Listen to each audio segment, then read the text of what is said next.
Cheba. Moba. Musoba.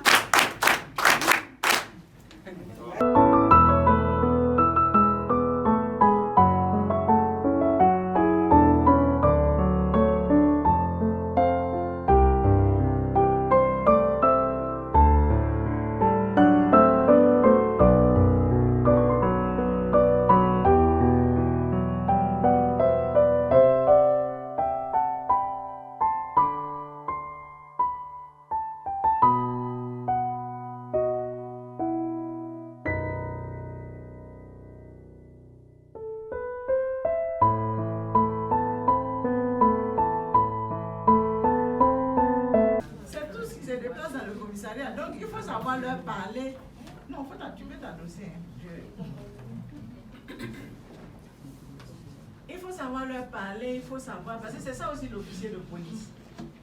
C'est ça l'officier de police. Autant vous traitez des procédures, autant vous-même vous devez avoir la maîtrise de soi et puis être à même de pouvoir utiliser les mots justes pour pouvoir contenter, pour apaiser les personnes.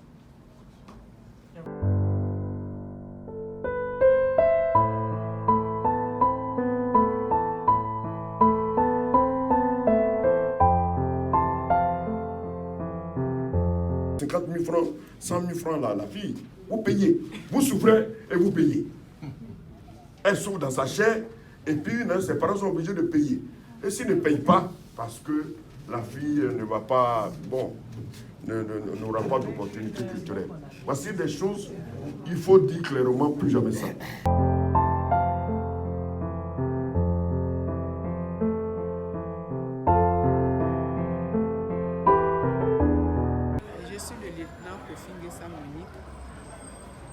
Je suis en service à la DGPM, je suis l'agent au capitaine Pidi.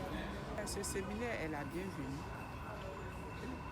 parce qu'on avait besoin, on avait vraiment soif de formation. Vous avez vu la prévalence, vous avez vu les discussions, les échanges étaient vraiment heureux. Donc ce séminaire est bienvenu. On apprend beaucoup de choses parce que vraiment parler de mutilation, moi je suis dans le domaine. Mais les mutilations et ses conséquences, je n'avais jamais vu ça de cette façon. Je n'avais jamais vu. Parce que dans notre région, on ne pratique pas. Donc on entend les choses, mutilation génitale. Bon, vraiment ça fait beaucoup. Et puis la prise en charge correctement jusqu'à la fin, du début jusqu'à la fin. C'est vrai qu'on fait les PV, on ne suit pas comme c'est aujourd'hui, on a appris beaucoup. Le savoir, on l'a acquis aujourd'hui. Donc, vraiment, je remercie l'ONG Club Union Africaine de nous avoir conviés à ce séminaire. Oui, multiplier. Parce que si c'est Abidjan, c'est une partie d'Abidjan, il y a les autres côtés, il y a l'intérieur même. Il y a l'intérieur même qui est là. Donc, besoin, quand tu les appelles pour faire les plans, mais nous, on n'a pas de formation, Oh, le VBG ne se traite pas comme les autres infractions de droit commun. Mais c'est sans formation.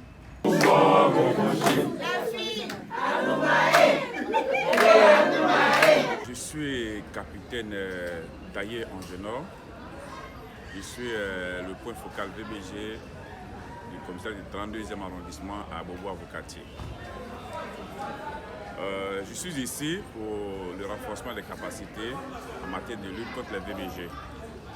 Je peux dire que cette formation est à point nommé parce que nous avons appris beaucoup de choses aujourd'hui qui vont nous permettre d'être mieux outillés sur le terrain. Et en matière de VBG, il y a des sujets vraiment très compliqués et il faut faire des procédures adéquates pour punir les réfractaires et puis protéger les victimes. Donc aujourd'hui, sortant de cet atelier, je suis mieux outillé pour travailler concrètement sur le terrain. Applaudissements politiques.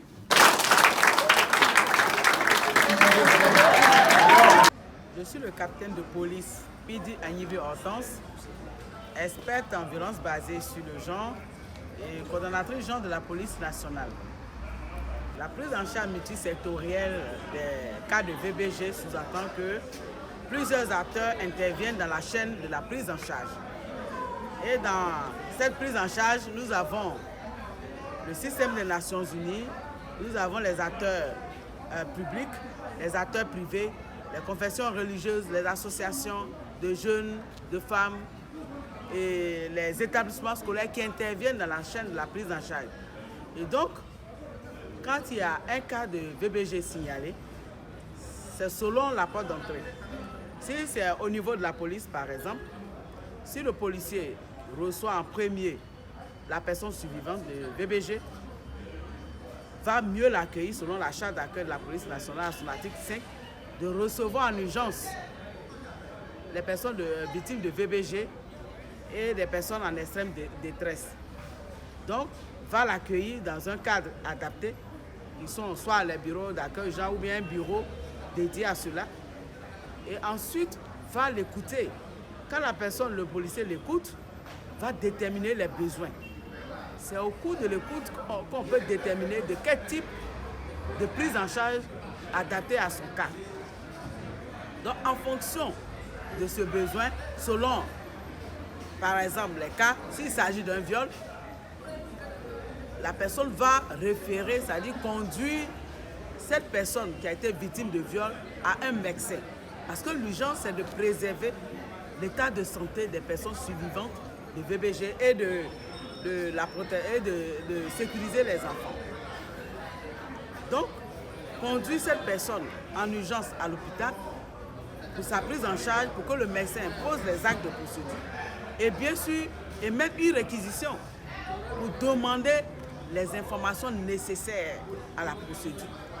Et suite à sa prise en charge médicale, la personne survivante revient au commissariat à nouveau pour suivre les autres procédures. Donc, quand on parle d'une prise en charge multisectorielle, c'est-à-dire que tous les acteurs qui concourent à la réponse, à la prise en charge holistique de cette personne doivent intervenir pour pouvoir la préserver, pour que toutes les procédures soient menées. Et donc, la prise en charge holistique, c'est la prise en charge qui répond au cas de cette personne.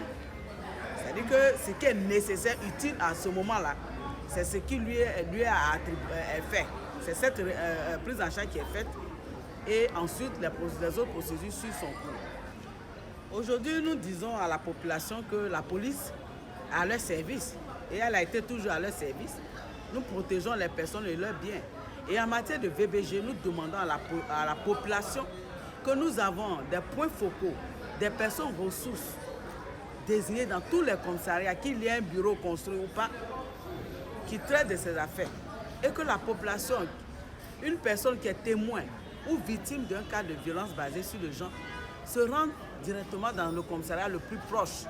Ou même peut dans la prise en charge multisectorielle, contacter un centre social qui va à son tour bien un médecin qui est dans la prise en charge parce que nous militons dans une plateforme qui est dirigée par le ministère de la Femme et en synergie, nous travaillons. Un acteur va contacter la police et la police est disponible pour recevoir ces cas-là et traiter leurs procédures. Que les gens ne se disent plus que nous sommes les médecins après la mort, nous sommes disposés à venir à leur secours à tout moment. Donc nous leur disons merci et que nous attendons que ces personnes continuent de venir. Déjà ceux qui ont commencé, que les cas continuent de venir les dénoncer encore. Nous avons nos numéros d'urgence de la police nationale déjà qui répond. Et il y a le numéro vert du ministère de la Femme aussi. Et en dehors de ça, personnellement, il y a des personnes qui me contactent à mon numéro. Et dès que vous arrivez à un commissariat, même si le point focal n'est pas là déjà, nos agents vont enregistrer la plainte et il sera saisi.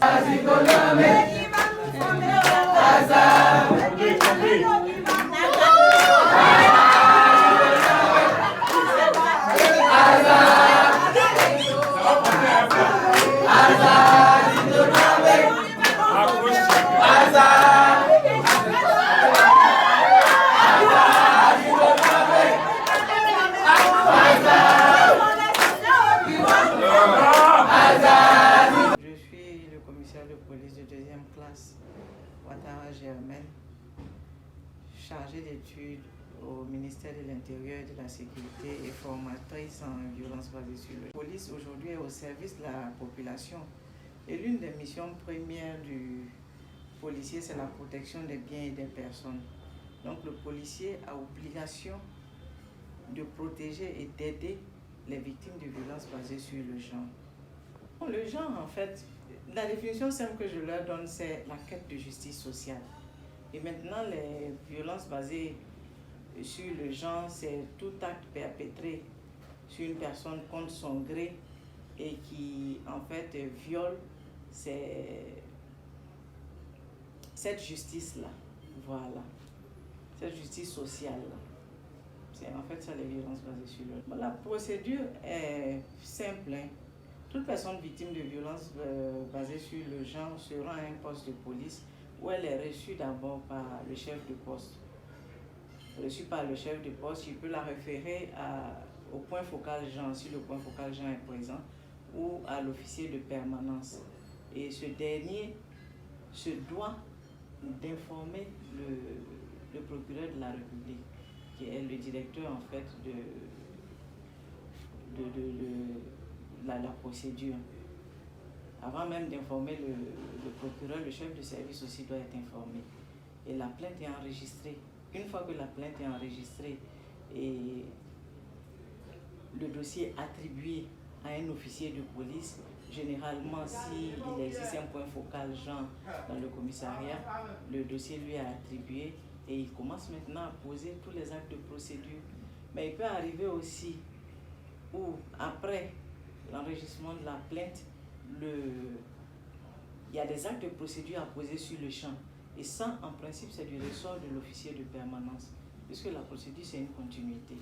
Voilà. L'appel que j'ai à lancer, c'est en fait de rassurer les populations.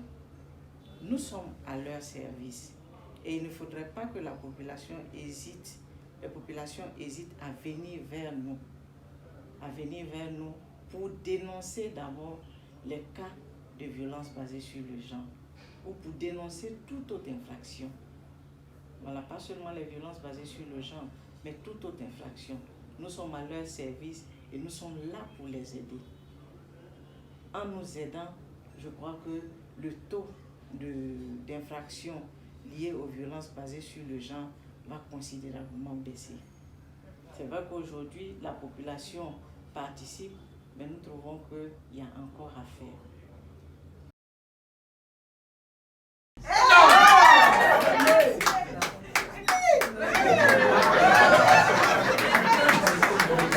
Allez!